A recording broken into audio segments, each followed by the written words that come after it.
welcome to the Courtenay podcast. I am here today with Jamie Hanshaw and Jay Dyer. We are going to talk about the dark side of Disney. I know a lot of people say like how Disney would be rolling in its grave with all the wokeism, but seems like there's a past that may make some sense when you know a little more of the history around Disney. And this is actually a topic I don't know very much about, but these two do. Jamie's done tremendous, extensive research on the topic. So I'm excited to learn from these guys today. How are you both doing tonight? Very good. Great. Glad to be here. Awesome. Thank you for being here. So maybe I want to start with I always like to get a little of the backstory of why people are, do the kind of research that they do. I think it helps people to understand I think to accept the information really when they have a sense of how they got there. So what made you start diving into Disney? What was you want to go first? This is your forte. You go first. Diving into Disney. Well, I guess growing up in a sort of strict fundamental household, there was always that knowledge that Disney did have a side that promoted magic to children. Mm-hmm. And so however you feel about that, it goes right into witchcraft and witches. And now we're seeing them bring in some villains as heroes like Maleficent and Cruella. Mm-hmm. So there is definitely an agenda to get children interested in magic and witchcraft and the occult. And then it just blossomed maybe after year 2000. Mm-hmm. They really put it into overdrive with the woke stuff, with the alphabet people stuff, the animism, the paganism. What else? Good old. Yeah.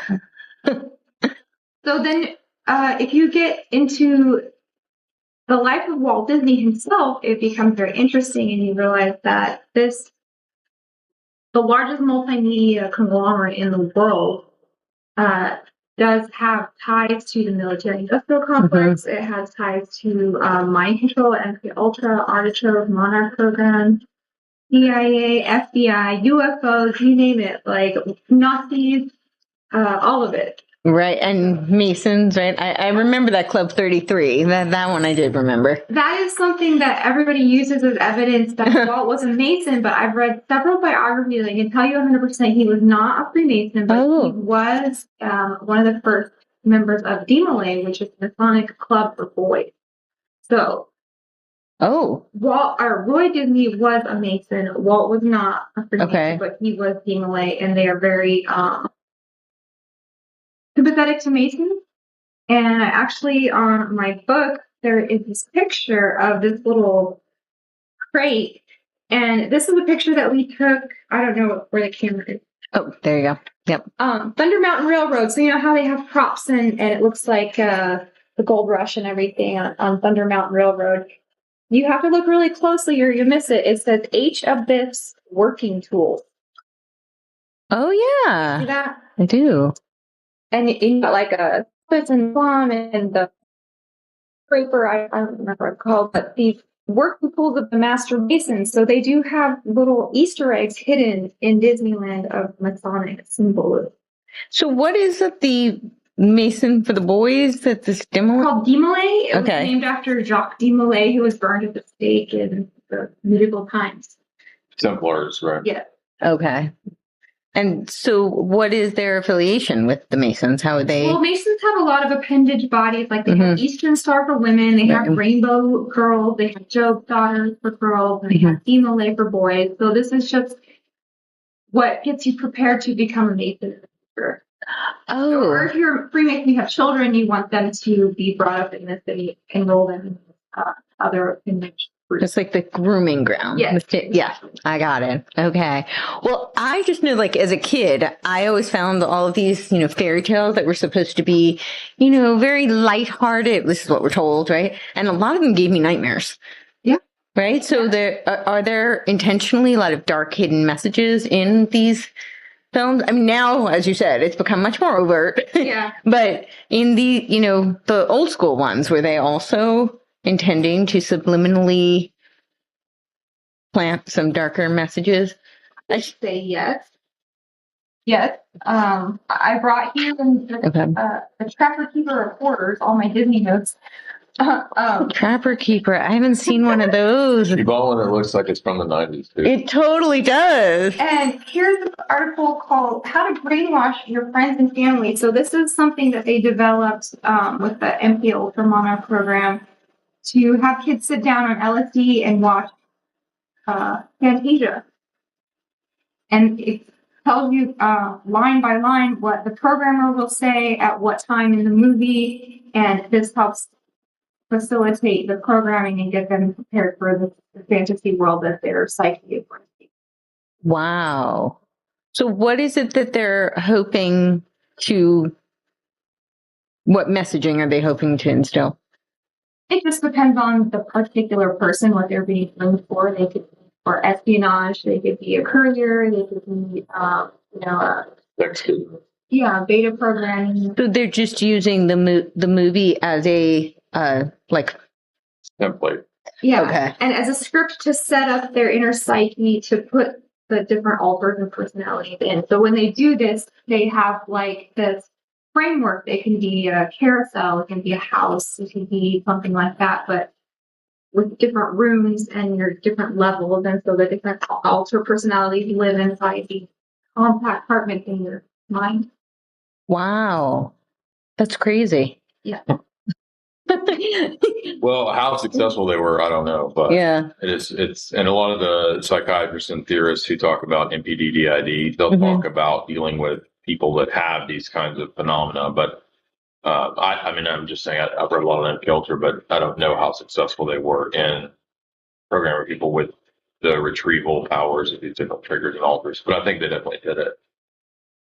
Yeah. Well, it's so I'm still a little confused. So they're using this as like to create the triggers, is that essentially what it is? So they're The trauma programming them? creates the disassociation. Right. And when they're in that state, they're more suggestible to things. Right. And so in this way, you can turn a person into a robotic being, like a Manchurian candidate. Right. And Disney fantasy is the perfect framework to do this to children. Okay. And also the programmer can be dressed up like Mickey Mouse or, the evil witch or whatever. And when the child tries to testify, like, I was abused by Goofy or something, it sounds crazy. Right. So there's a way of, they traumatize them, they program them, but in a framework that discredits them if they were to talk about it. And I think even Michael Aquino, one of his programming names is Mickey Mouse. Yeah. Wouldn't be surprised. I mean, there's Paul Bonacci, I think, claimed that was involved in the Monarch. Wow. So what, can you talk a little bit, let's start with his history. So he grew up in, So he is a pretty enigmatic character. He's known as, Uncle Walt, like America's guy who just likes children and wants to make a fantasy land and who's young at heart or whatever. Right. But it's the most magical place on earth. This is what I hear from people. Yeah. And we recorded a show last night talking about how the Magic Kingdom has almost replaced Christ Kingdom, really. And they, go there for their special events, for their weddings, for their milestones. And in this way, Disney has replaced the church as some kind of religious center. Right. But in my first book, I have a chapter all about Walt Disney himself, because like you said, we were talking before, what would Walt think of all of this? Right. Right.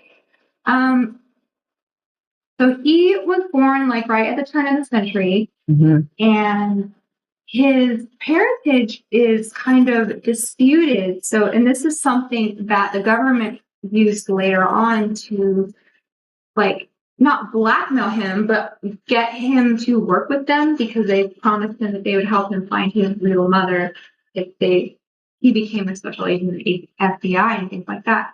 So his father was very abusive. He really looked up to his brother.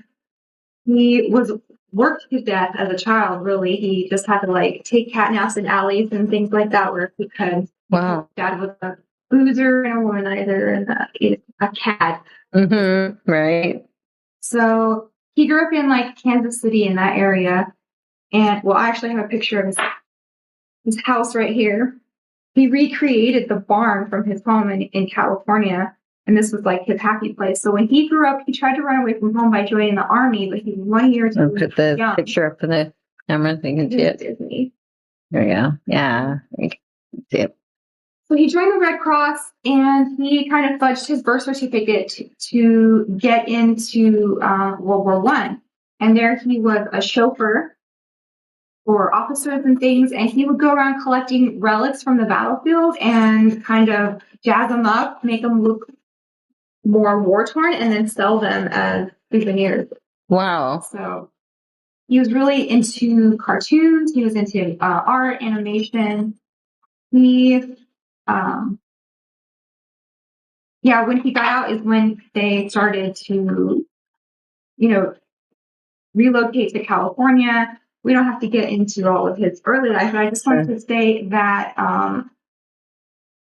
the question about his parentage really bugged him. And then he was the one that the B'nai B'rith wanted to give Hollywood a better look because it was starting to look very degenerate and they were blaming Hollywood on the problem of the country in like the Great Depression. So they're like, we need Disney to bring wholesome family values to Hollywood. So you're our man who's going to be like the face of the new Hollywood. And this was B'nai B'rith that was saying this? So I recently read this, that B'nai B'rith was a arm of British intelligence. It's like what would you call it? I mean, it's, explicitly Jewish Freemasonry. Yeah. So, right. Yeah. I mean, I'm sure that they had connection. I know you're familiar. I'm familiar with the EIR, with the Executive Intelligence Report that you're talking about. Okay. And yeah, I think they've always kind of had a connection there. That's because British organized crime also ties into that because British intelligence basically has their fingers everywhere. Right. So right. they're involved in all these things. So do you think they were actually, I know they say it's like Jewish Freemasonry, but do you think they were actually Jews or it was just like this arm of, okay. Yeah. So this was his mission really to bring family values back to Hollywood. And that's why the studio was so strict back in the day. Like you heard that men couldn't have mustaches and all of that. Right. So they were trying to make everything very above board. And they also recruited him to assist in the crusade against the spread of communism in Hollywood back in the day. During the McCarthy era, was it? This was in like the 30s. Okay.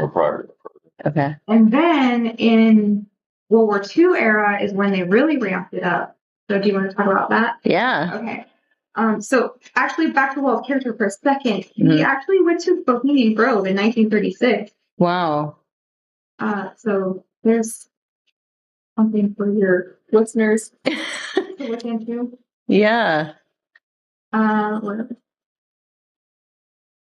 He had a lot of anxiety. He chain smoked a lot because people, when they're psychoanalyzing him, they're like, he was under tremendous amounts of pressure from all of the government agencies that wanted to work with him. He never emerged from the studio underground until late afternoon, so he was like always in the tunnels. In 1945, he had a nervous breakdown and spent all of his time in his private inner office, which they jokingly called Walt's Chamber of Horrors. And why did they call it that? What did you mean by that? Nobody knows. Okay. Yeah. It was just the joke around the studio. He was obsessed with his Model choo-choo train. So you're seeing the decline of this person through working with all of these other groups like Stanford Research Institute, CIA, FBI, Pentagon. Friends with Werner von Braun. I have a picture of him and, Werner von Braun shaking hands, the famous Nazi rocket scientist. Yeah. Right. So do you think that he was an asset of sorts, or do you think that... Well, yeah. Yeah. He became a special agent in charge, and here's his, redacted, papers from that whole escapade, because they told him that if you work with us, we'll never let it out that your mom might not be your mom. and we will help you try and find your real home. Wow. So my curiosity, I'm just wondering how much, and I don't know if you know, but like, did they kind of select him? Like, at what point? Because I know I'm thinking of like Project Monarch, where they tried this intergenerational trauma as a huge part of, so they intentionally will traumatize. So Monarch was part of the thing that came over with Project Paperclip. Right. All of those experiments that they were doing in World War II. Mm-hmm. And so this was part of the package that was integrated into the studio, because in 1941, like right after Pearl Harbor, is when they commandeered Walt's studio in Burbank. So they literally rolled up their Jeeps to the studio and they're like, we are taking over here, and 90% of your production is going into the propaganda films and military training department. Wow. Okay. Have you seen any of those? No. They're wild. Yeah. Are they? Yeah. They're on YouTube. Yeah. Okay. So, yeah, you can look on YouTube, and then there's this whole special DVD collection you can get called Walt Disney on the Front Lines, and it talks about all of the different training videos, like serious things about venereal disease and this is like for the troops, right? Yeah. So they were making Disney cartoons for the troops to watch in their army training. Wow. One was called like Army Psychotherapy, about stress, adrenal glands, and the basics of fear and how to instill it. Wow. You've heard of Chicken Little, right? Yeah. Yeah. Okay. So this is a psychological cartoon, and it's about using psychology to create false narratives and false flags to undermine the faith of the masses in their leaders and scare them into following what he's a sly fox in the cartoon. But very serious, edgy topics for the day. Yeah, you can see the Walt Disney World War II cartoons that they would make. There's tons of these. There's like ones about paying your taxes. There's ones about. Oh, that's like we went to, where was it? And We the People, which is, I guess, like a branch of Netflix, I think. And it was, where was it? I want to say, was it Crystal Bridges? Yeah. Okay.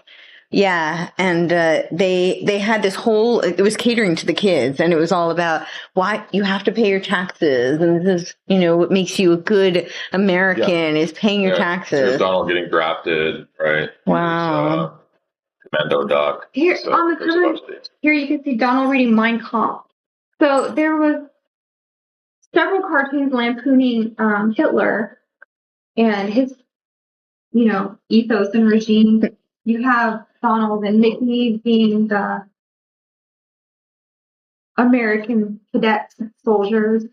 Here's World of Warcraft is a chapter in my first book about all of these cartoons that, back in the day, like in the 30s and 40s, federal income tax wasn't as popular as it is now. You don't have to pay it constitutionally. Right. So people weren't doing that. So they decided, like, how do we get people on board with this? So they made a cartoon called The New Spirit, where Donald Duck is filling out his income taxes. Here he is right here, and they show you the whole thing, like how to do the taxes, and Minnie saves her bacon grease for ammunition, and Donald puts taxes on top. So this is literally how they got people to start paying federal income tax to Donald Duck. Wow. Yeah, and now it's just people think that you have to pay federal taxes. They think that this is, they think it's a law, which is not correct. Right. So here's another picture. There's Disney and Werner von Braun right there. But if you don't, they'll put you in jail. So you do have to pay. Right. But not legally, but you do. right. They'll tell you how much you owe, and if you get it wrong, then you're in trouble. So it's just so crazy. There's Well, they also have the Project Adrian, where they're like teaching accounting students how to be armed. Right. Oh, yeah. Because accountants need to learn how. Yes. Yeah. There was another cartoon called Education for Death, The Making of a Nazi, and this details the life of a Nazi youth and the psychological conditioning that makes a trained killer. Wow. Yeah. And one of the interesting points in that little cartoon was that the This is geared towards kids. Again, I just want to clarify. It's a cartoon because kids should absolutely know why. It's also propaganda just for anybody, like for the soldier, right? Yeah. Right. And but I mean, I just want to point out it's a little bizarre. I mean, if you were a parent, would you want your child watching the psychological makeup of what makes a killer? I mean, no, it's so crazy. So they have the cartoon, and it's this little boy named Hans, who's just like this little, innocent German boy, and then the Nazis come for him and make him a Nazi youth, and they show him being ripped from his mother's bosom, basically, to thrown into the Hitler machine. And they're absolutely correct. Like, this is how you make psychos: is you take them out of their home when they're too young, and then you put them in the institution and you've got them serving for life. Right. And this is all in Disney cartoons. Wow.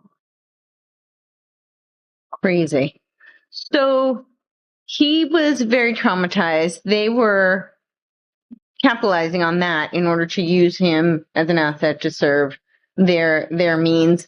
What would you say about, you were talking about how it's kind of replaced the church in a sense. It's become like a religious kind of mecca, obviously not a Christian mecca, but what do you think his religious beliefs, or were there any that when he was growing up? Just of all the biographies I read, I don't think he was a very religious person. Okay. Yeah. No, I don't know. Yeah. But so after World War II is when they started to put their energy more into the theme park, Disneyland. Right. So when Disneyland? Okay, who built Disneyland? About Stanford Research Institute. Yes. Control SRI and those doctors there. So yes. And they work under Tavistock. Yes. And they were partnered with Walt Disney to find the spot of most magnetic forces in Southern California. So they actually worked with Stanford Research Institute to map out all the ley lines and find out where the ley lines cross, and that's where they put Disneyland. That's just crazy. I've heard you say this. So what were they hoping in putting, wherever these magnetic forces are? Well, yeah, and they're all wrapped up in mystical military things. So right. Got, what is that one? Men Who Stare at Ghosts. Yeah. First Earth Battalion. Excellent Institute, First Earth Battalion. So this is where the military in California is doing. They're studying woo-woo, the magic. Are you familiar with that at all? The First Earth Battalion and Men Who Stare at Ghosts? No. You should watch that movie. They made it the real group of special ops guys that were studying the occult and mind powers and all this kind of stuff. And George Clooney in the movie plays that main character. But it's all based on a real program. And that's part of SRI, but it's also a kind of an adjunct of it. Wow. Okay. So I'll check that out. Interested in Disneyland, California, all the branches of the military, the Office of Naval Research, and DARPA, they all concluded that the best location of park was in Anaheim. And then a professor at SRI, C.B. Wood, left there to become Disneyland's main engineer and more. And he is the one who introduced Walt to sponsors like Monsanto and GE. So I don't think that you're understanding what you're doing when you're going into a theme park. This is just a giant 3D commercial. Right. For military-industrial complex. Right. And so Tomorrowland, the first Tomorrowland was sponsored by Monsanto, and then you could have your tour of your plastic Jackson's house with your refrigerator and then your storage for your irradiated food. And I mean, this is the atomic age, right? Right. Like futuristic stuff, nuclear power, and the lovely world of plastics, which we're dealing with right now. Oh, yeah, which is creating the estrogenation. Yes, and the GMOs and everything. So this is one of Disney's first partners, Monsanto, and then GE.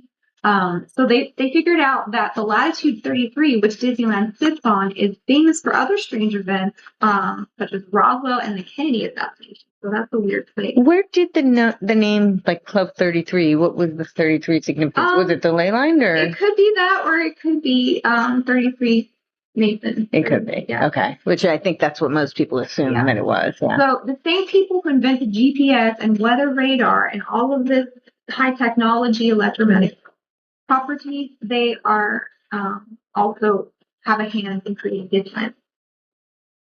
So they use their knowledge of ley lines to build a park on the intersecting lines, and they actually put the King Arthur's carousel in intersection so that the energy continually spin.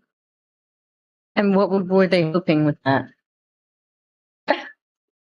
They're woo-woo engineers. I mean, you have to think like a magician. You can't just think about mundane, technical engineering stuff. You have to have a magic brain, right? Yeah, I guess so. So what was the purpose of creating did they have different intentions in creating Disney World? I've actually never been to Disney World, but I had always wanted to see Epcot. But yeah. I've been to Disneyland. Disney World in Florida was built in partnership with the CIA. Okay. So Disneyland, SRI, DARPA, those people, Disney World, straight from the CIA. So in the 1960s, Disney operatives engaged in a far-ranging conspiracy to make sure sellers had no idea who was buying their Central Florida property because they didn't want to pay extra taxes. They didn't want to raise property values and stuff. They wanted to keep all of this in secret and keep everything as secret as possible because, in my opinion, I think that's a center for CRASF, right? Mm-hmm. So Disney's key contact in the CIA was named William Wild Bill Donovan. And if you ever heard anything about CIA or about this guy, so he was known as like the father of the CIA. He provided fake identities for Disney's agents to buy property and set up secret communications center and a disinfo campaign to maintain control over the development. So these are people that are like coming from launching secret CIA wars in Indochina and Cuba and other psyops against Castro. And then they get done with that and they go work for Disney World. Right. Right. So not for, creating a happy land for children. No. These are not child-friendly people. These are serious spies and geopolitical, movers and shakers. And a lot of Fortune 100. So the biggest corporations have special contracts with Disney for certain rides, for certain propaganda. For example, there's a whole Monsanto ride that was GMO that we saw at Epcot. Right. Siemens Corporation, and I think who sponsored the Epcot. So some of the biggest corporations in the world are part of this as well. But it's a government thing. Right. And of course, Disney's like a parent company to much of Hollywood as well. Right. And then big stockholders in Disney are also BlackRock and Vanguard, those guys. Yeah. So people who are doing secret geopolitical things, they want to set up Disney World to avoid taxation, environmental regulations, and immunity from the Constitution. And so this is the classic CIA strategy in foreign countries where they set up a puppet government and then use the regime to do their bidding like these. Great. And Disneyland, the one in Florida at least, has its own constitution, its own laws, its own police force. Right. So they actually created two. It's like a city state. Like Vatican it is. Yeah. No, it really is. Like it's like a little bubble. And DeSantis is trying to kind of take that down. Going to war. They're going to have an actual war, like Pirates of the Caribbean. Jack Sparrow will be coming and trying to fight. Yeah. So they created these cities that were basically just Disneyland employees. Okay. Right. And loyalists who are elected officials and under the control of Disney executives. Okay. So the Magic Kingdom is Bay Lake, Florida, and the city of Lake Buena Vista. And so these parks reshaped Central Florida. And then Walt gave the opening speech to these from Beyond the Grave. So he had this dream of Epcot, which stands for Experimental Prototype Civilization or Community Tomorrow. And these are the prototype for the new 15-minute cities. That's what it feels like. I did a video breaking down the old 70s movie Logan's Run. And in that video, I tied it into these types of 50-minute cities and our cities that are coming. And I also went into a lot of depth in terms of how Epcot is the city of tomorrow. That when you go to the ride and you go through the propaganda, the whole era, they're telling you this is the future. This is the it's a smart city bubble that you never leave. Right. They tell you that in all the propaganda in the ride. They let you know. It was designed to propagandize us for the world that we're going to. And just think about rides like Small World. It's a Small World. That's sponsored by UNESCO. Yeah. Who is on the forefront of the and the eugenics movement. And you go to UNESCO's homepage a couple months ago, I did, and it said "No Child Left Behind" or something to that effect. And I read it two ways, like "No children left." Right. Period. Wow. So, this is a little bit of a tangent, but I'm curious because you said how most of the stockholders are Vanguard and BlackRock, and we know they're kind of buying up everything. But what they seem to be doing is leading the New World Order, right? They're on the board of the World Economic Forum. So they're behind the ESG move. Yeah, exactly. So what do you think what do you think why, I guess, is total control. The EFT and all that is really a way to bring the corporations under this overall Great Reset technological or technocratic agenda. Right, but I'm curious, like, why are they? What do they think they're going to lead it? Do they? Why are they involved in this? Like, why are they advancing this? Why is BlackRock and Vanguard? Yeah. Because they were, I don't know their whole history, but I watched one good documentary on it. They were probably established for this kind of a purpose. So. That's kind of what I was wondering. Yeah, if they've been appointed, and that's why they have the leverage to be able to do this in the first place. They kind of came out of nowhere, right? In the 90s. Mm-hmm. Yeah. So, and I feel like the more I dive into this stuff, I feel like the one thing you learn is that nothing actually organically just comes. If they catapult that quickly, then they probably had. Or if it was organic, it's like immediately co-opted. Right. Very quickly. Right. Yeah. Okay. All right. So sorry. Yeah. So this was around World War II, where a lot of this was going on. Yeah. And the propaganda around the war. So after that, where did they go? So let's see. Disney World was 60. Mm-hmm. Was there a lot of Cold War anti-communist? Yeah. Or just anti-Nazi? No, anti-communism was earlier than that when he was on the committee. Well, I'm not from the Cold War. During the Cold War, what was Disney pushing anti-communist stuff? Not that I can think of. But then the ex-president, Michael Ovid, he said that Disney isn't a company as much as it is a nation state like the Vatican or District of Columbia. Yeah. That's what it feels like. And so you have Operation Mockingbird was designed to manipulate news media for propaganda, and they spent millions per year hiring journalists from Disney and ABC to promote their point of view. And then they recently obtained files through the FOIA that the Department of Defense and CIA backed and influenced hundreds of movies and TV shows owned by the Walt Disney Company. So your original Mickey Mouse Club, part of their programming was to go visit the FBI office or the Pentagon or whatever. Like they would take them out for years, and they had several episodes where it's like, this is about the FBI or the Air Force or whatever. So, wow. Yeah. Disney's special effects wizard named Robert Carey Broughton created award-winning films for both Disney and the OSS, and the OSS is what became the theater. Right. So, you have so many people working in the same department. Going to work with Disney, it just doesn't make sense. No, it doesn't make sense. So I'm also thinking like so many of these like Mouseketeers, they all had these breakdowns that are very reminiscent of people who've been MK Ultra'd or right. Mm-hmm. So what do we think was going on there? Do you think that they were being traumatized? Do you think they were being programmed? Well, definitely. Britney Spears, she's one of our archetypes of this. What do you call it? Thesis that we have. Mm-hmm. We can't prove it. We're right. Two people, but following the threads, it's like Britney Spears, Lindsay Lohan, like anybody who was a big Disney. Demi Not- Lovato. Mm-hmm. They have these breakdowns. Yeah, Miley Cyrus. Miley, Taylor. Amanda Bynes. Amanda Bynes, right? Taylor Swift. She wasn't at Disney, but she was.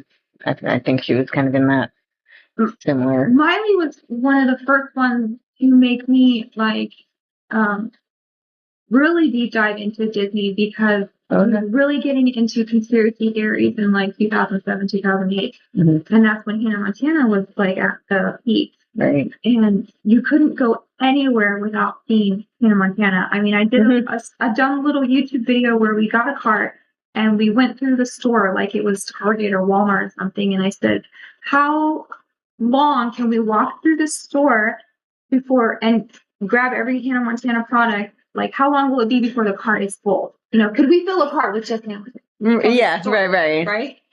And we didn't even make it 3 or 4 aisles because there was a Hannah Montana everything. Anything that a little girl could ever want in her whole life had Hannah Montana's face on it. So I'm like, look at the power of this marketing. Just this one aspect of it. Like, you cannot live your life without seeing Miley Cyrus's face everywhere. Even in the hardware store. I'm like, surely there will not be a Hannah Montana product at Home Depot. And I walk past the keys, you know, where you make your own keys. Yeah. And there's a Hannah Montana key that you can, I was like, no way. So we go to AutoZone and I'm like, surely there's no Hannah Montana here. But there's Hannah Montana air freshener or whatever. And wow. So what do you think that the programming around that was? What are they? Well, she's the character who's a dual personality. Yeah, so, that's right. Yeah. But with Miley herself, she goes from just the girl too. I remember this when I was young. So it was way before Hannah Montana. But there was a book. It was called Lisa Bright and Dark, and I feel like it was very much like a predictive programming for bipolar personality. It reminded me a lot later. It wasn't much later, but Prozac Nation came out, right? And that was definitely kind of grooming for the acceptability of. Like everybody's just on these SSRIs because, totally normalizing it. Yeah. Mm-hmm. So that's interesting to think about. So I wonder I always wonder if when they're trying to, I guess, like you said, it's a bipolar personality, when they're trying to normalize these conditions, that because they've created so many of these, that they want to kind of mask it. I think that is. They want to drug it too. What X-Men is about? Like, they're going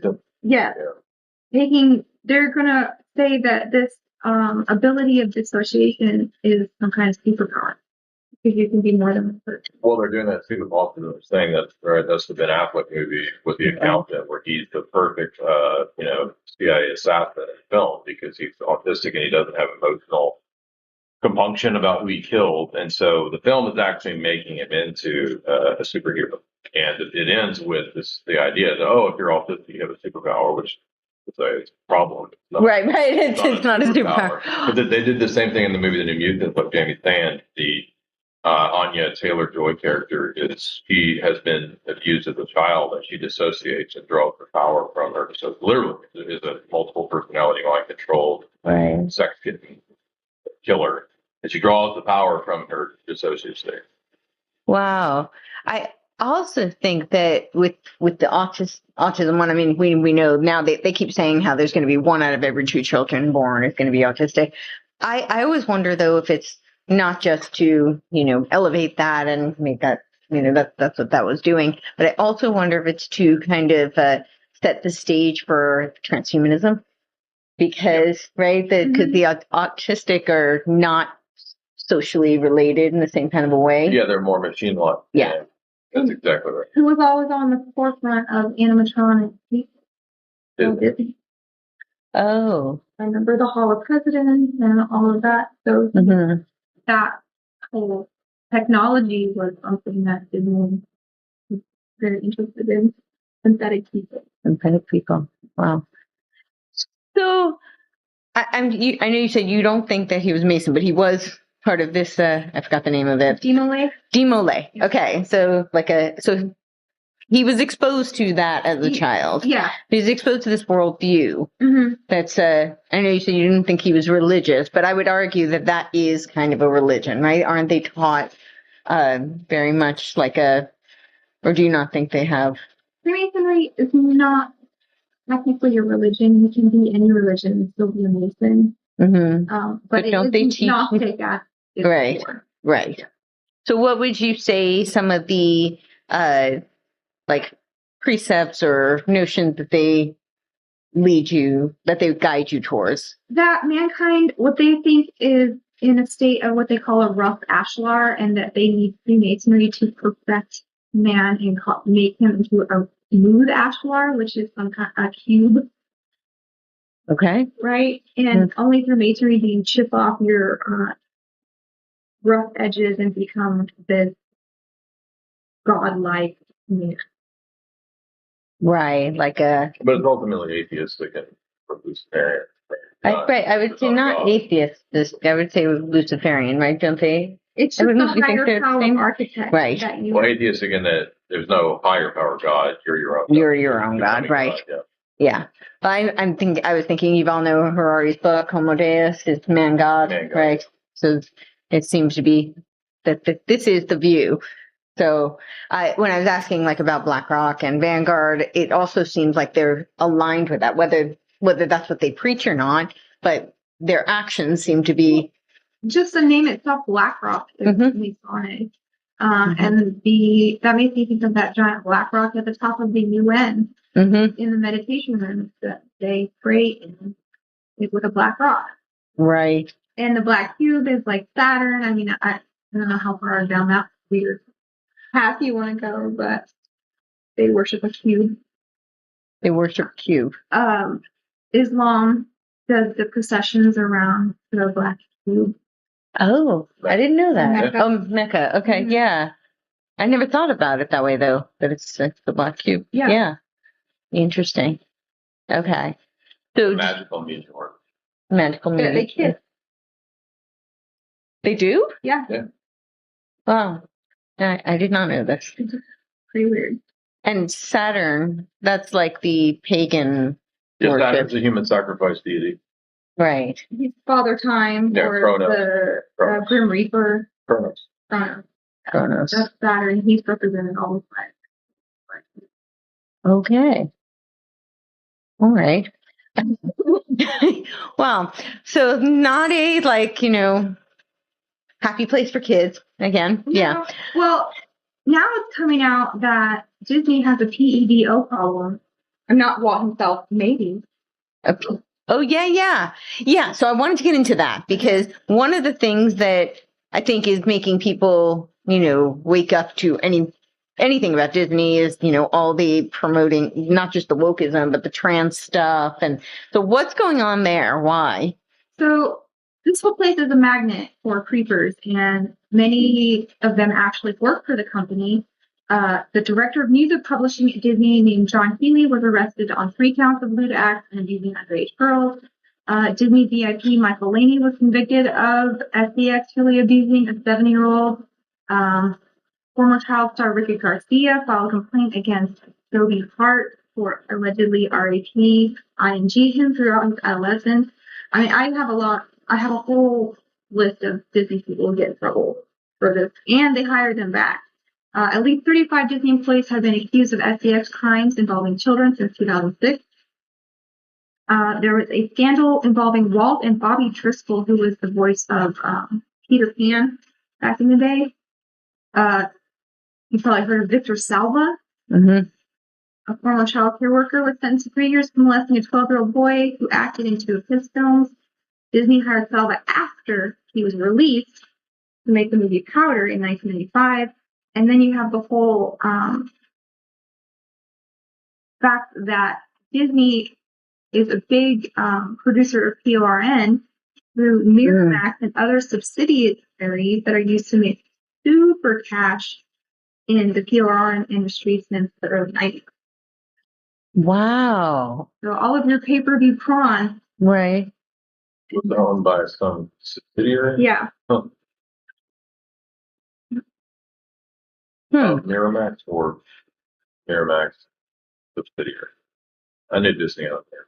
Yeah. Yeah. So like it trickles down to the Buzzers. parent company is producing Snow White and Snow White Triple X. Well, that would explain all the Halloween costumes. Yeah. Oh, and then this is so weird. So can you Jeff Stein, Yeah. that guy? Yeah. Knows that Yeah. guy. That- Right? Yeah. Well, Yeah. also on YouTube though. Yeah. Yeah. So But- Little St. James, aka Jeff Stein Island, is off the coast of St. Thomas, which is a port of call on a design therapy route. So her neighbors, they're literally like one's here and one's here. Okay. Mm-hmm. One excursion called Captain Nautica's Snorkeling Expedition takes you to Little St. James. Okay. Okay. So they're taking kids snorkeling at Jeff Stein Phuket Island as a excursion on their Caribbean cruise line. Other excursions are called Butterfly Anytime and Butterfly Secret. So anybody who knows about the Monarch program knows that the butterfly is sus whenever you see it in the context. We say that The again? Monarch butterfly Yeah. Symbolism. Yeah. is Right. this in the context. So two of their excursions are called Butterfly Anytime and Butterfly Secret. So if that doesn't sound like a creeper. Yeah. So then the Mirror organized a Disney day out for the kids at Longleat House in Wiltshire, where GMAX, that lady, Mm-hmm. presented a check for the Save the Children's Fund. So you can go online and you can find a picture of Mickey and Donald and everybody on a big stage at Longleat House with she herself working with these Disney characters. And that was in 1985. 1985. Then, what else? ABC News anchor Amy Robach was caught on hidden camera admitting that the network had this. So ABC is owned by Disney. Oh, no. Okay, wait. Hold on. They're not here. No, because they're not hearing them. Yeah, but they're not hearing them. The mics. Well, that's fine. But if the audience isn't hearing us. Okay. Well, I'll just put my mic here. So. Oh, okay. So And I don't think we're on offense. Oh, okay. All right. Great. Thank you. So just talking to this one now? Then? Yeah. Okay. Yeah. So ABC is owned by Disney. Okay. Right. Right. Yeah. Which Disney owns so much more stuff now than even when I started writing these books. Star Wars franchise, Fox. What else? Marvel. 20th Century Fox. Yeah, like all of this. Not Fox News. That's No. Yeah, 20th Century Fox, Marvel, and all of these things.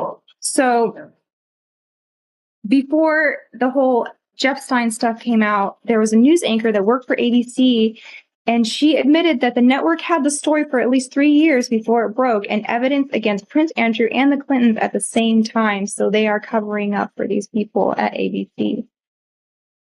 That is very interesting because I have definitely heard some stuff with ABC that was, definitely seemed like it was very connected to some, I'm not going to go too deep into this, but definitely some kind of a cult.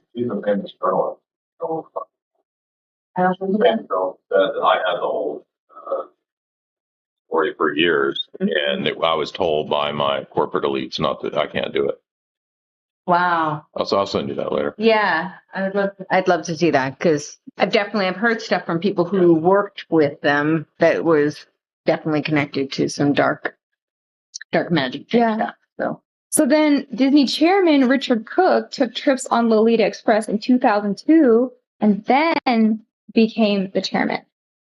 After that, a senator, Democrat from Maine, G. Mitchell, was accused in this case, and he was also the chairman of the Walt Disney Company from 2004 to 2007. Wow. And this is the weirdest last fact I have on this. Between 2000 and 2014, 200 passengers went missing from cruise ships. How many? 200. Wow. From one cruise ship, No, just in general. from in this 14-year period. Mhm. So what is happening over there in the Caribbean? Pirates of the Caribbean, but Pirates of the Caribbean. Yeah, Very dark. it's so crazy. There's just more if you want to keep. Yeah, going. no, I want to keep going. I also want to talk a little bit about just the whole, like, we've covered some of the children, PRN, but then this whole trans thing, which I think does come from a very, like, I think that's all connected to, like, the AI and the, transgender to transhuman. And I think it does have roots in kind of, like you were saying, Gnostic, Luciferian, Mhm. even, pagan worldviews. So I'd love if you could expound on that. And what's going on, and what you think Disney's role in that is as well. Through animism, transhumanism definitely, because they're Star Wars and becoming part man, part machine, animatronics. And I think the LGBT stuff is the path to transhumanism, body mod, changing genders. It's not going to be very much farther until people want to be half animal, half person, or half robot, half person. Right? Right. So this year, some of the big news stories coming out of Disneyland is the Parental Rights and Education Bill in Florida, which the LGBTQ employees of Disney World strike to get the company involved, and the radical activists are the ones who started calling it the Don't Say GAY bill. Mm-hmm. So the execs were kind of like not interested in this until a lot of these employees made a huge stink and protest and signs and the whole shebang, and they got them involved. And so this kind of besmirched Disney a little bit to the public, even more so, right? And so tides were turning, their stock went down, and they were like 60% of Disney customers did not appreciate Disney's involvement in fighting this parental rights bill. Mm-hmm. So now DeSantis is trying to get their special tax status and other privileges repealed, like we were talking about before, like they're a city state. Yeah. But he's trying to overturn all that right now. One of their, so they used to have these big standards about like quality and their customer service and stuff. And they had these keys. They had 4 keys of the greatest customer service in the world. And now they have included the 5th key of inclusion, but this is for the LGBTQ, and they have to follow the rules of inclusion or else, but it still discriminates against people who are unstabbed and Christians. So, and what's the discrimination against them? That they cannot enter, that they... Yeah, like, so they're trying to get it that you have to have that to in order to go into the party. Yeah. Right.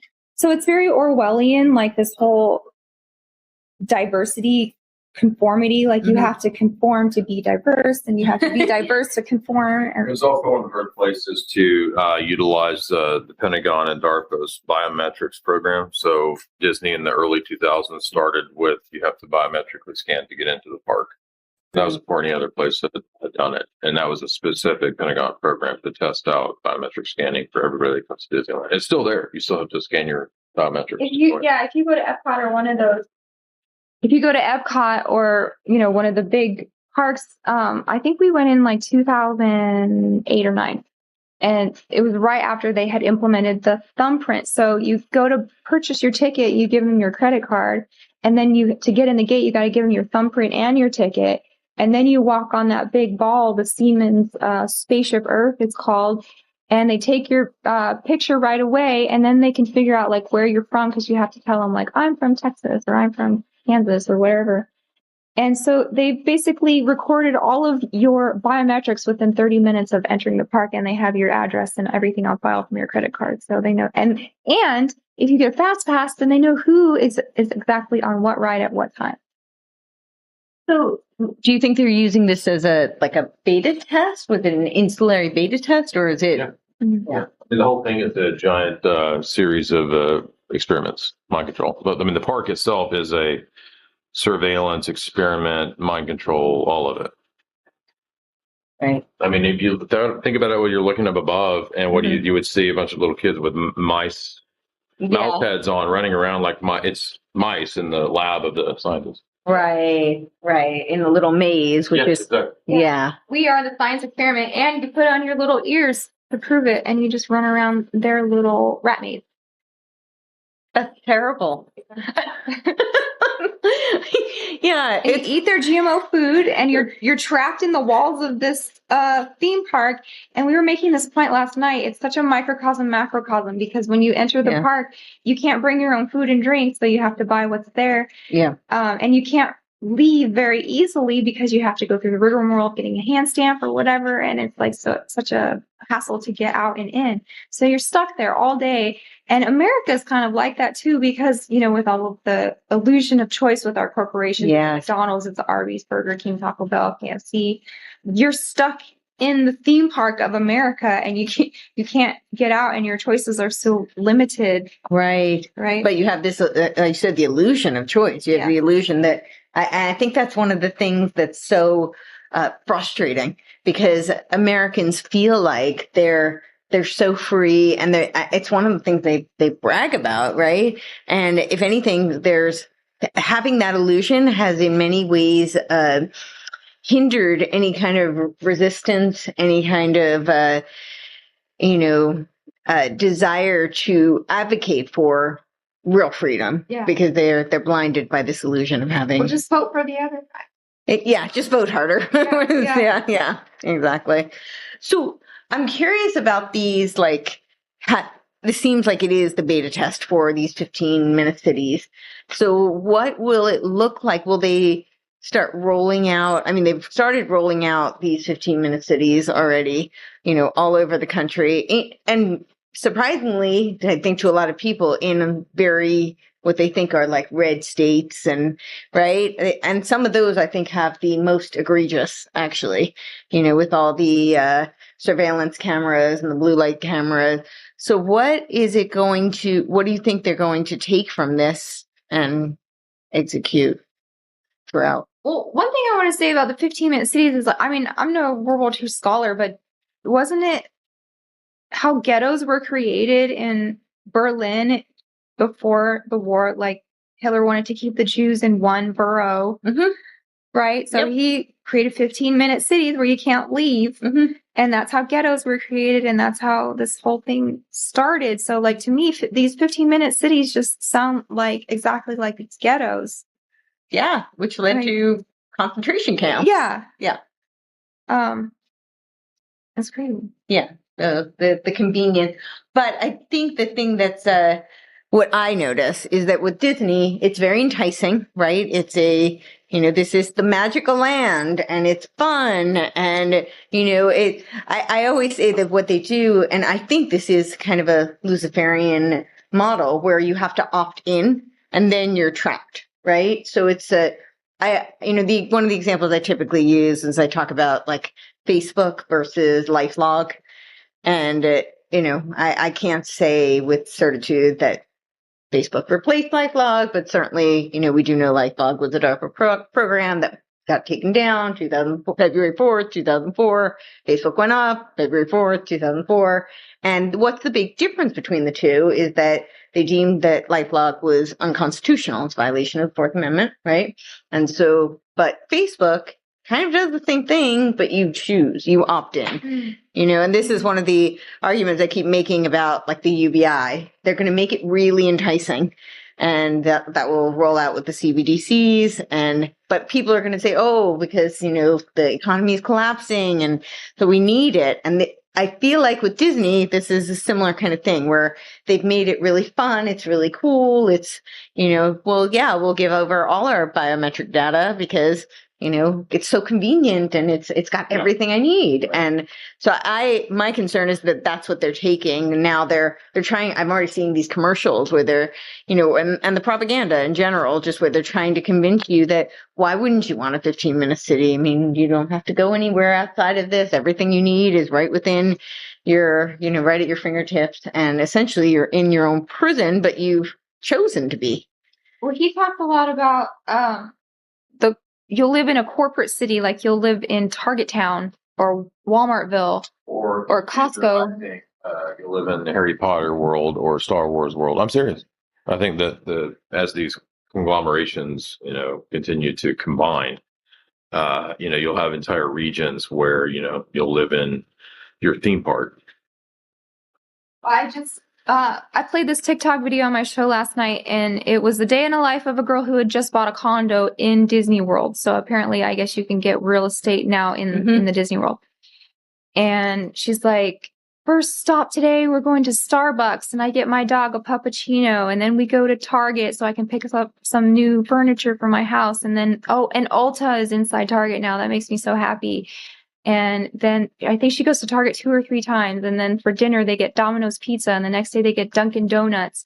And I'm just like, every corporation that you just listed off is like disgusting. Yeah. For food, for one. And their morals, all of them are on the front lines of this wokeism. Starbucks, Target, Ulta.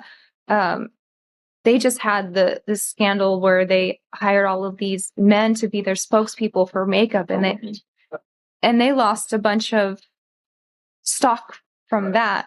I don't shop at Ulta anymore because of that. Sure. But it was just crazy to see her whole life revolves around these corporations, and they've got this stranglehold on her. Yeah. And I see in the culture, like, every woman's dream is to just go to Starbucks and Target every day. That's the dream? Yeah. Target super sucks. Yeah. And Starbucks is awful. I mean, it's gross. They burn their beans. These places are replacing church and safe places like your family home or whatever as their places where they go for comfort. Like, it was almost as if she had been to church. That's how relieved she felt. Right. After visiting Target for the second time that day. It's really crazy. The second time that day? Oh, yeah. What is there in Target that's worth going 2 times in a day? Yeah. Well. Yeah. So where do you think what do you think they're going to do next? Okay, yeah, let's go back. Let's talk about aliens for a second. Okay. I bet you don't think of Disneyland when you think of aliens, but I never thought I'd see the day where the NBC Nightly News was weirder than my own feed on Reddit because they just announced that there's a mothership hovering somewhere. They said Pentagon is afraid that a mothership is. There's an alien mothership possibly out there pushing the alien psyop. Right. That was 2 nights ago. NBC News, not conspiracy.com. Right. No. And it's so fake. And so in January 1995, Walt Disney World hosted this UFO convention, and this 2-week conference on the ET and UFO phenomenon features scientists, authors, and former military. So this was a private conference at Walt Disney World with all the top military scientists and UFO phenomenon researchers. Okay. And it was not advertised to the public. So this was all in preparation for the new ride in Tomorrowland called Extraterrestrial Alien Encounter. Have you ever heard of that? Yeah. So this ride was based on Ridley Scott's Alien franchise, which don't you think that would make a perfect ride for children? Oh, yeah. Right. I mean, it's like all of those.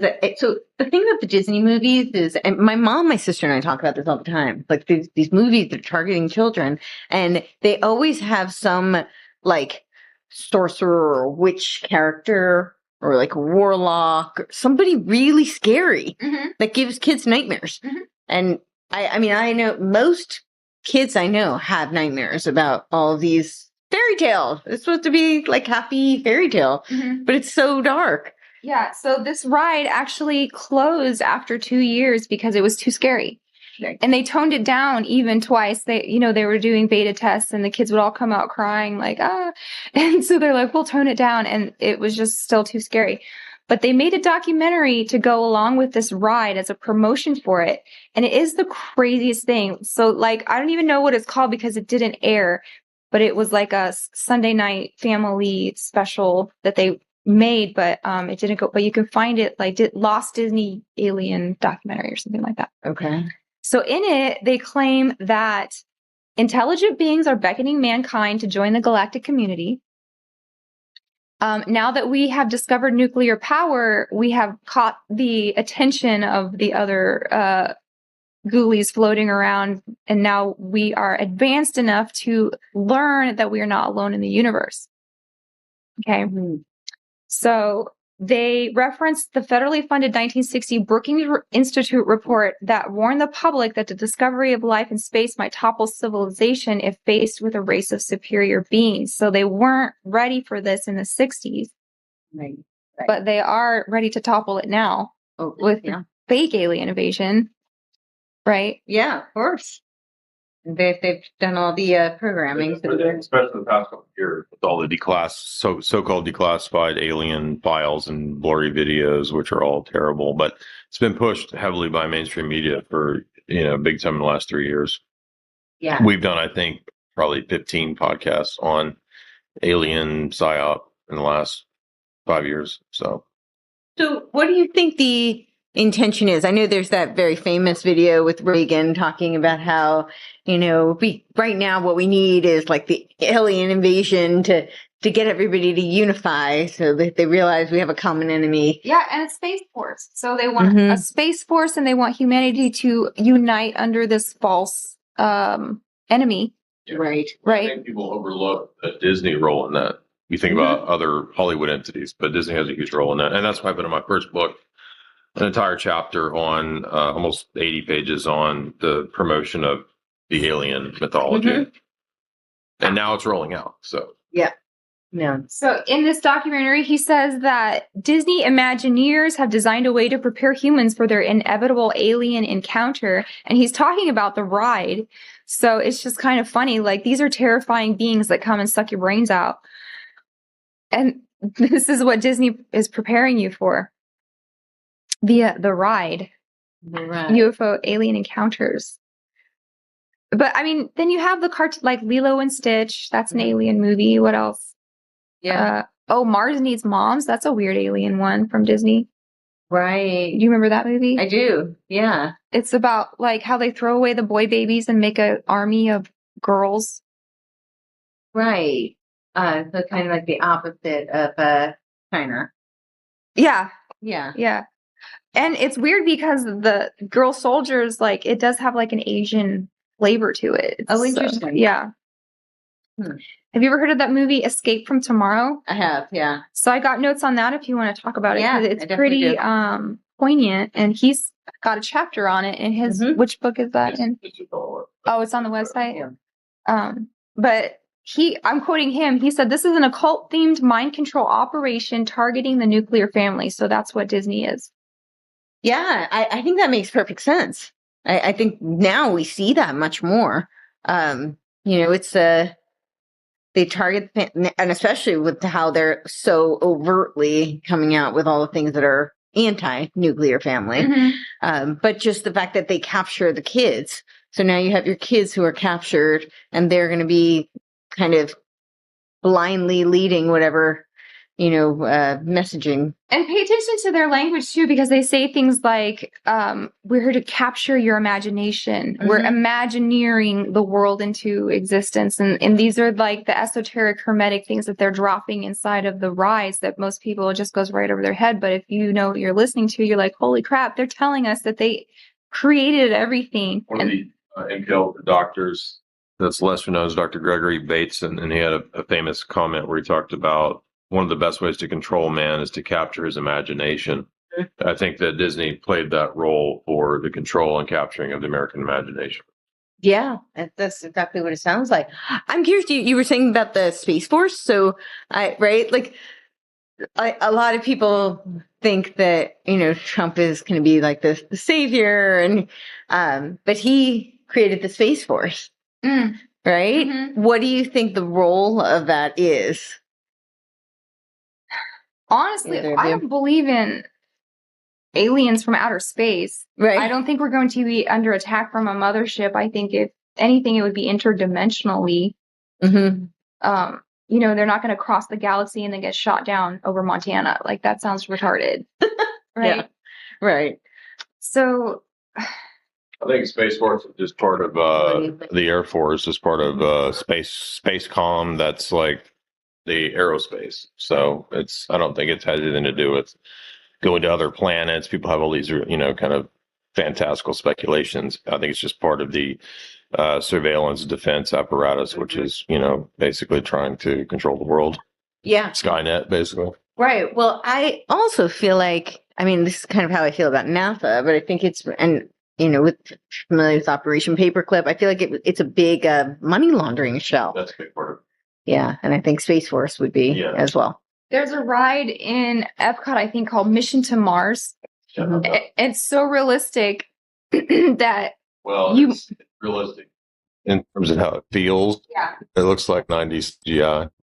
But I'm saying you could convince people that they had been to Mars in something like this. Elon Musk, you spend $10 million to go to Mars, and you've probably just been on a Disney ride. I'm so glad you brought that up, because I was talking to somebody about this the other day. They're like, well, Courtenay, I mean, Mars is definitely real. I mean, Elon's doing trips there.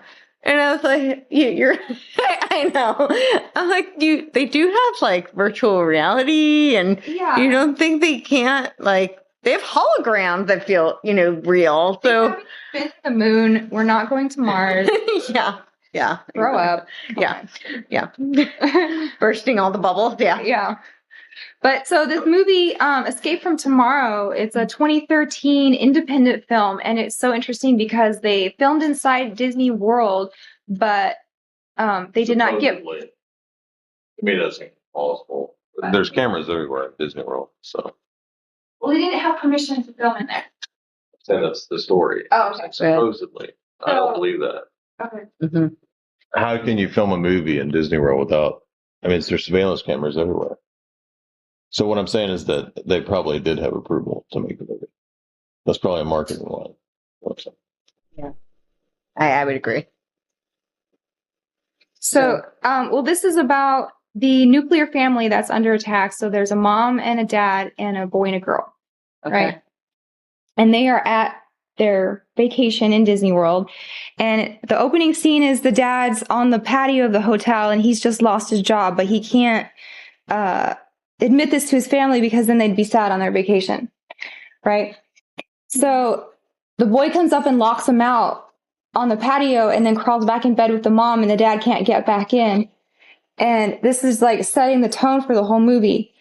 And so he has to call the mom on the phone to let him back into the hotel room. And they go down, they go to the park, and you start to notice that this place, there's something sinister about it. And it makes the kids like rebellious and bratty. And it makes the dad like lusty. It makes the mom bitchy. So they're going through this like psychological change from being at the park, right? So they're riding into the park, and the dad and the son see these like sexy teens on the ride into the park, and they're not even teens; they're like preteens. Okay. So this is some kind of commentary on inappropriateness of the Disney milieu. I mean, one of the girls has braces. They're the nymphs or the sirens or the, of the movie. Right. So the dad's drooling over these girls, and the son is looking at them too. And so there's this weird, like, dual, what? I don't know what word you're looking for. What? They both have the same problem, right? That the Disney World is bringing out of them. So, well, one thing that comes up later in the film is that it's a manipulation of your base desires. There's a lot of Freudian elements in this film. So, when the dad's in the mind control machine, he's seeing, butts and sexy women and stuff because it's manipulating your desires. So throughout the day, the dad is trying to manipulate what the family is doing by following these girls around. Like if he sees the girls going on some ride, then he says, "Oh, let's go on this ride," because he just wants to keep creeping on these girls, right? So I just want to say that, and I don't know if it's accurate, but because you were saying that Disney was part of, was working with B'nai B'rith. Mm-hmm. And I was recently reading that Freud was a member of B'nai B'rith in Austria. Oh, really? Yeah. Mm. So I didn't know that. Yeah. So That's interesting. Yeah. So it gets weirder in the park. So he one of the girls falls down and scrapes her leg, so he has to take her to the little Disney nurse. And there's something going on, like a pandemic. Because throughout the movie, everyone's coughing around them. And the nurse says, are you having flu-like symptoms? And then dad's like, no. She's like, well, there's this cat flu going around. Flu-like symptoms. Flu-like. Oh, flu. Okay. Yeah, flu-like symptoms. Okay. Throughout the day, it just keeps getting weirder. So then he runs into this lady who's like a witchy single mom, and she hypnotizes him, and he wakes up and they're like having sex in a hotel room. And she tells him that the Disney princesses are just high-priced courtesans. Wow. And that did come out with the Jeff Stein stuff. Mm-hmm. That some of the code names for the people they were ordering, like I want Cinderella or I want Ariel. Did you see that? I did see that. Yeah. Yep. So that's so disturbing. Yeah. So then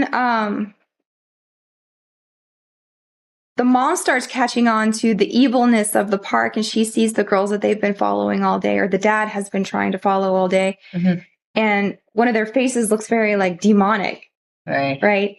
And then there's a scene where the dad gets taken down into an underground base underneath Epcot.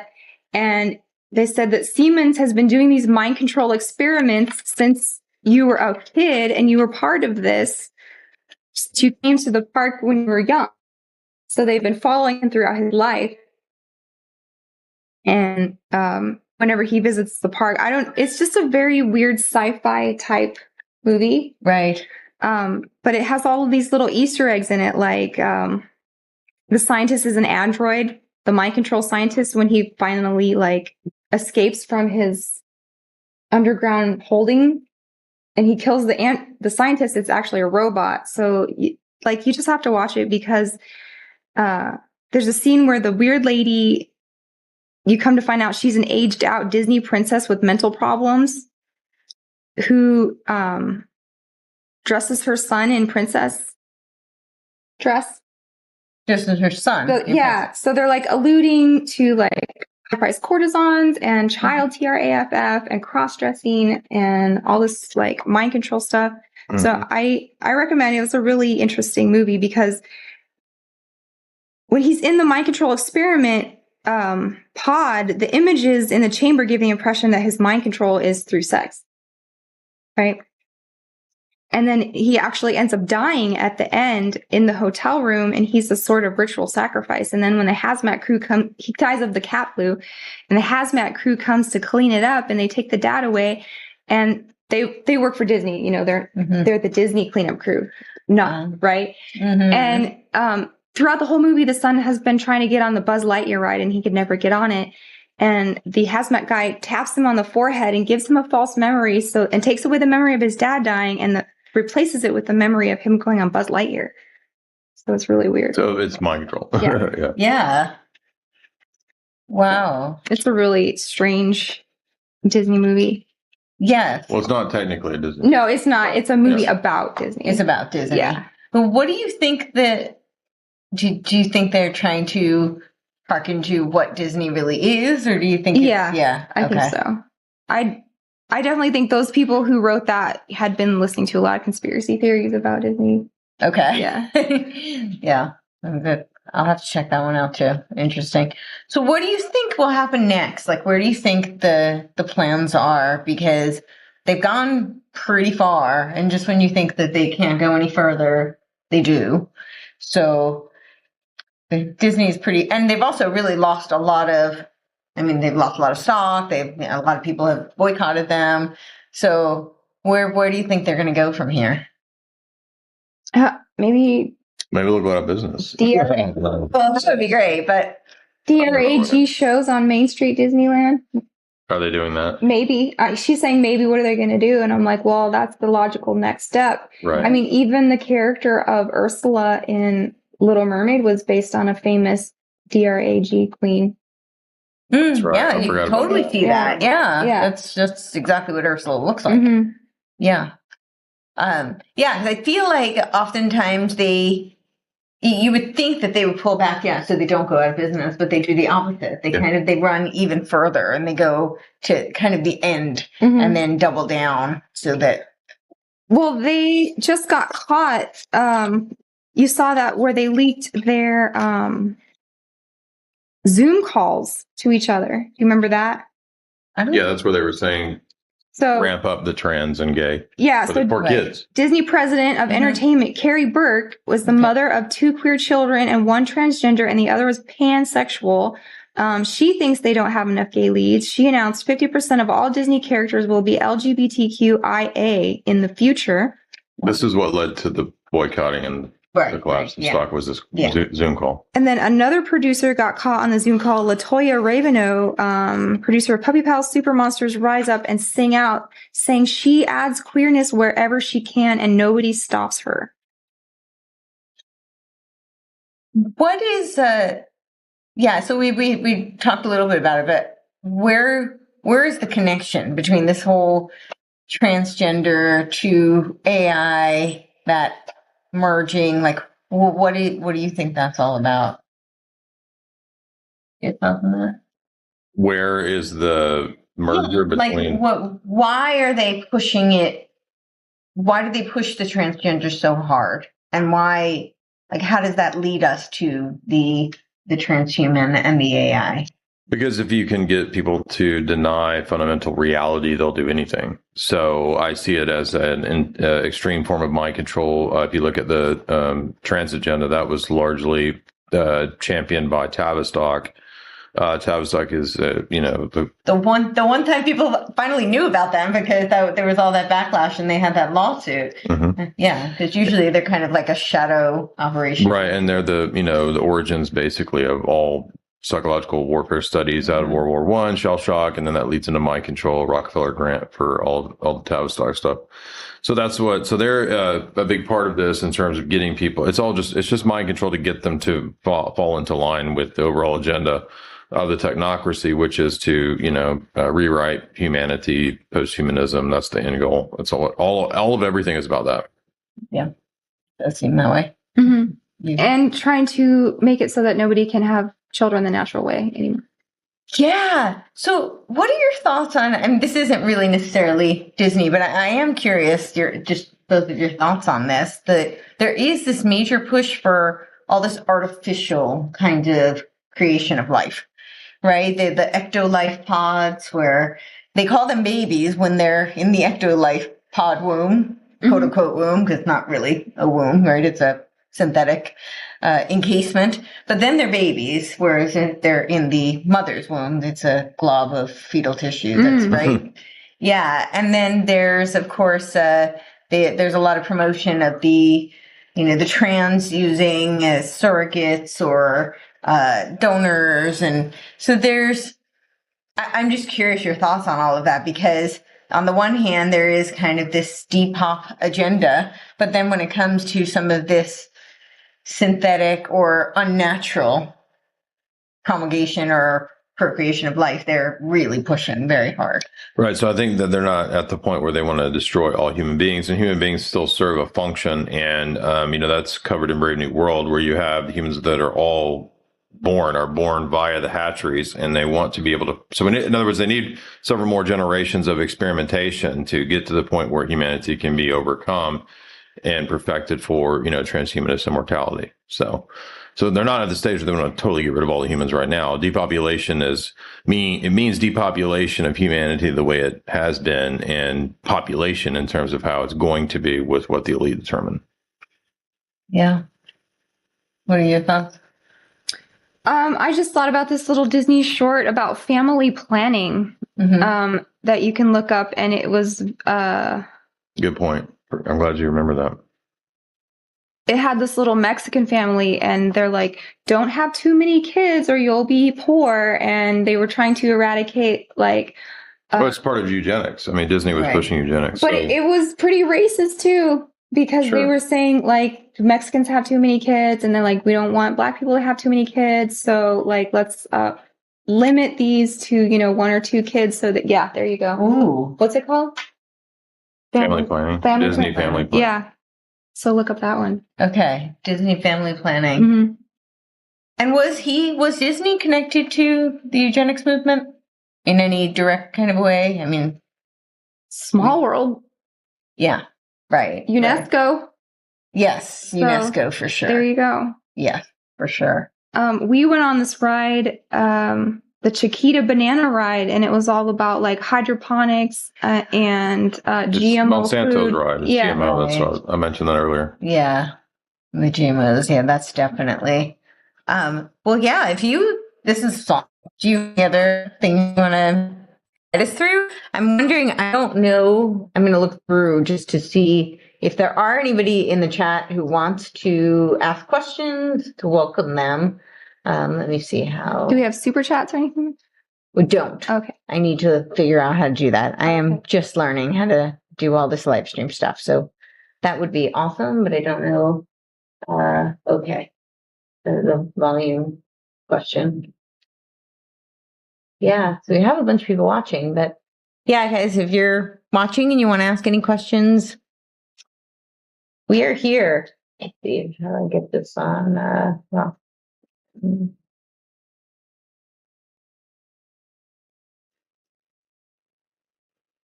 Yeah, not. All right, I'm going to look on my phone since I'm a Luddite. Can't figure it out. Well, real fast while you're doing that, we can just go over this show that is an FX show that you can get on Disney Plus. So it's not necessarily a Disney mic. In this mic or that one? No, the mic's working. Okay. Yeah. So the sound's working now.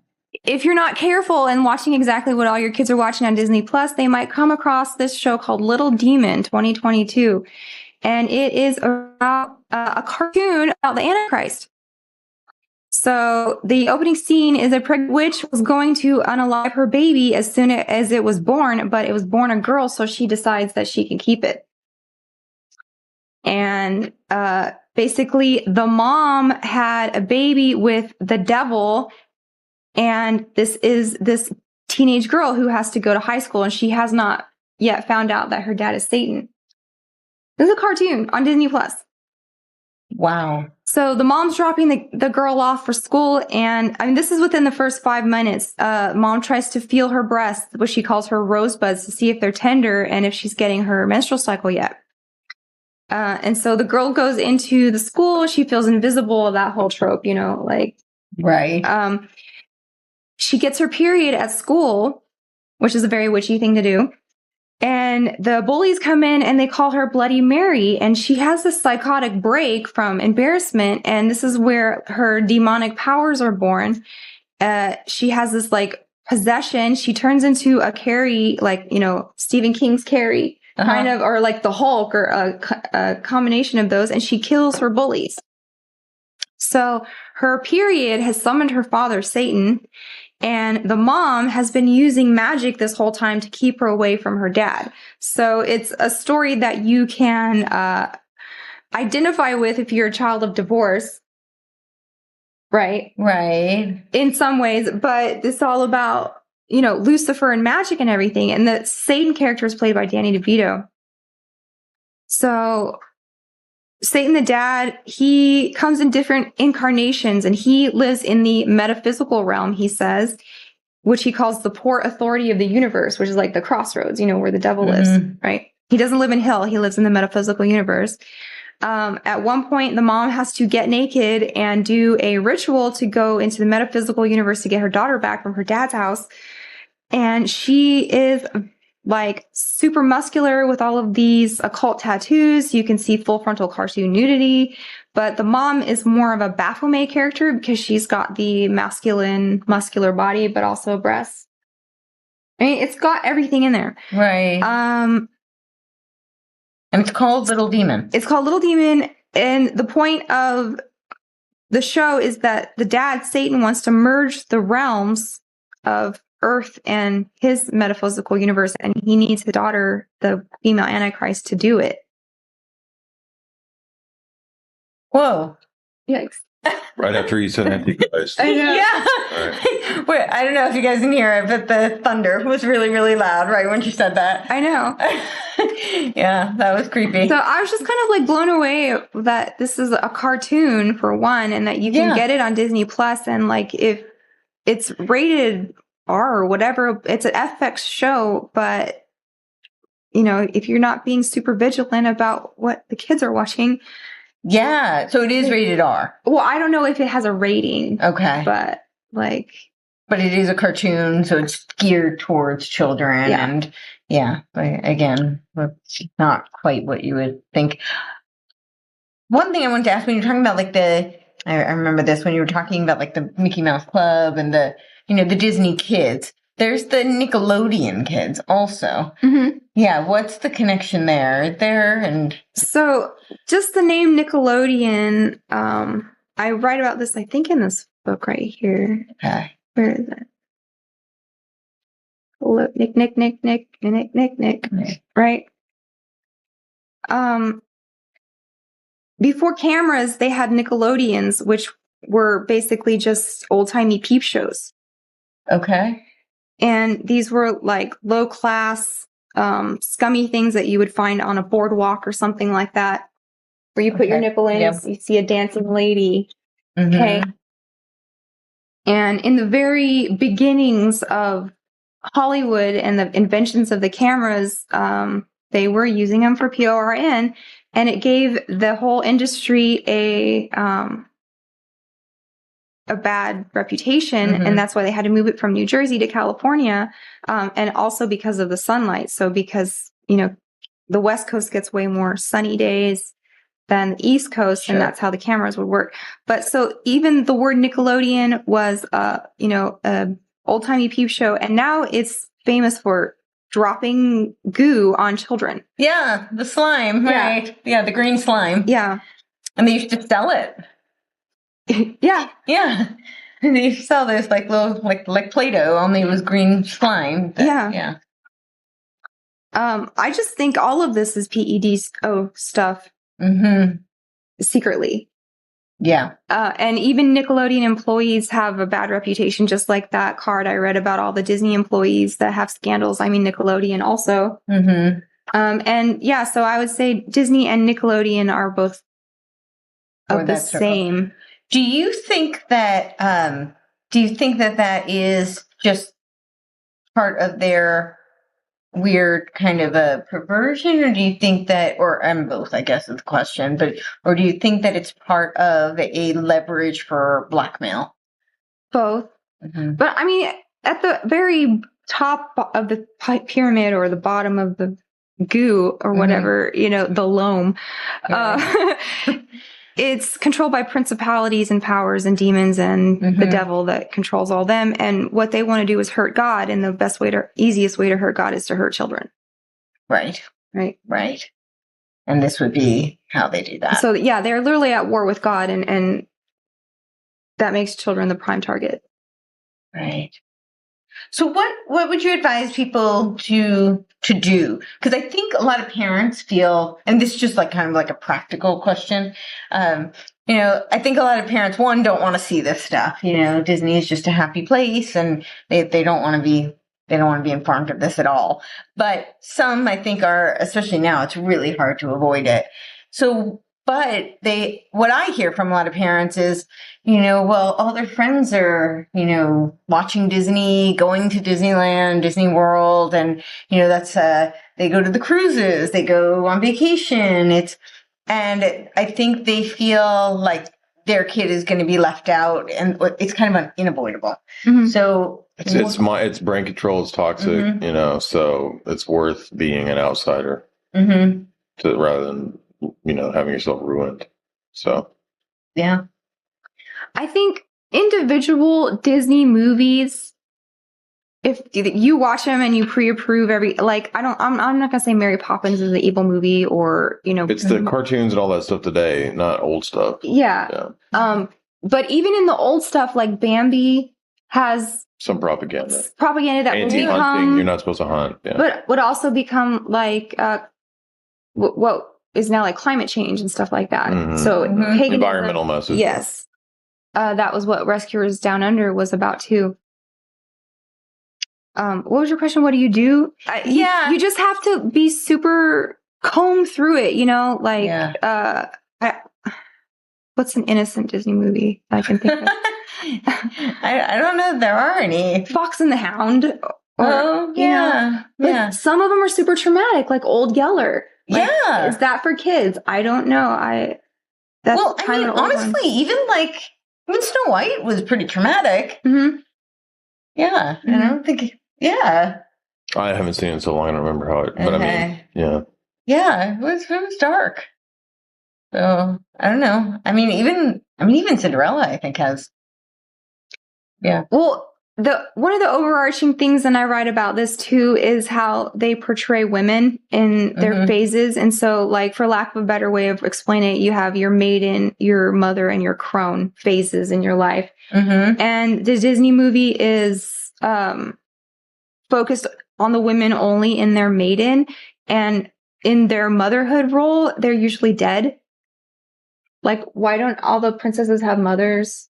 And why do they always kill the mom in a Disney movie? Right. Right? Yeah, they do. So they're removing that phase of a woman's life. And then if they have an older woman in the, like, matriarch role, she's an evil witch. Mm-hmm. Yeah. Or she's like a fairy or something that's not real. Yes. Right?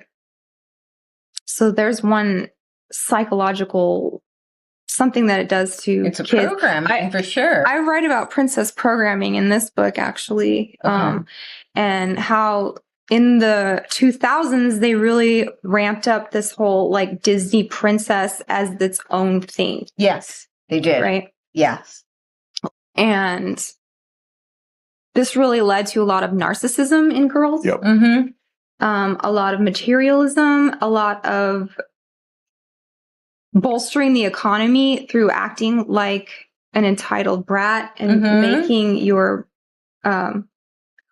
male counterpart, like, either go to war or get a job. I mean, it's not like you shouldn't have a job or whatever, but, like, bring me all of these things that a princess. Well, I was going to say, I think it also really added to, I mean, not that relationships aren't, like, incredibly dysfunctional and increasingly so, but I think it made it really hard for, you know, a man to live up to any kind of, right? Because she has this expectation of that Prince Charming, right? That's what her mate is supposed to be. He's supposed to be Prince Charming that rides in on this white shining horse and, you know, comes and rescues her. And then it's also very, I mean, for the woman, like, she's never going to be satisfied, right? So I think it's a very shallow way of thinking about royalty and sovereignty and having, like, dignity. Yeah. It's a really weird spin on what, like, nobility is supposed to act like. Right. Does that make sense? Yeah. And what do you think the purpose behind that was? I just did this analysis of this movie called Princess Protection Program. Okay. And it has Demi Lovato and Selena Gomez in it. Okay. It was a Disney Channel movie when they were real young teen girls. But so the story was Demi Lovato's a princess of this, like, fictional country called Costa Luna. And it's under siege. And so she has to be put in the witness protection program and become an American teen. And so she has to unlearn all of her regal ways just to become, like, a normal girl. Okay. But I really kind of liked how they portrayed what a princess was in that movie, because it was just about, like, not conforming and not lowering yourself, being able to say no to things, because that's what sovereignty and what's the word? anyway, Yeah. it's being able to say no when to like a stab or Right. That's free will. Yeah. Yeah. So, and what movie was this? It's called Princess Protection Program. Okay, and it's like an independent kind of. Or... No, it was a Disney Channel. Oh, it was the Disney Channel movie. Yeah. Okay. Yeah. I mean, like in our religion, we believe that we are royalty in a way. Mm-hmm. If God is the king of the universe and we are his children, then we're princes and queens and kings, and we should act like that. Mm-hmm. And so in that way, you do say no to things that are bad for you because you have this power behind you that doesn't influence you to put yourself under, Bill Gates or Fauci or this or that. Right. Cater to every whim. Yeah. Yeah. Like I am noble and I'm sovereign and I'm going to have to say no to this. Right. And so what is it that what's the counterpart that they're the spin that they put on it is that it's all about like dressing up. It's the facade. It's just like how men try to be women. Right. So you try to be royalty. Magical thinking. Right. Yeah. You put on a pretty dress and now somehow you're a princess. It just doesn't work. No. Yeah, it definitely doesn't work that way. Yeah. Yeah. That's the Imagineering. To conduct yourself with dignity. And, you don't say yes to sex with every person and you don't like do embarrassing things for attention. And it's just like a different mindset when you try and convince yourself that your father is a king. Right. Right. Yeah. There would be a sense of, dignity. I think it's really You don't get an OnlyFans. Right. If you're royalty, like. Well, yeah, you may be kicked out of the royal family if you do that. Yeah. You would dishonor the whole entire. Yeah, for sure. Well, I don't think we have any comments, but this was fascinating. So thank you so much. You're welcome. Yeah. So we'll tell everybody where they can find I have both of their books here, and where can they find you? Where can they find your channel? Where can they find all your work? I have a brand new show on YouTube called Out of This World, and you can find it by putting my name in there, Jamie Hanshaw. And I've been doing shows with Jay for 7 years on his channel, Jay Dyer on YouTube. Mm-hmm. And Jay's Analysis is our website, right? He's got... Yeah, we're on Rockfin too, so you can follow us on Rockfin. I have a Rumble channel now too. So I'm on Twitter, Instagram, all the sites. So you can just search me by my name. Awesome. Absolutely. Thank you. Yeah, thank you so much.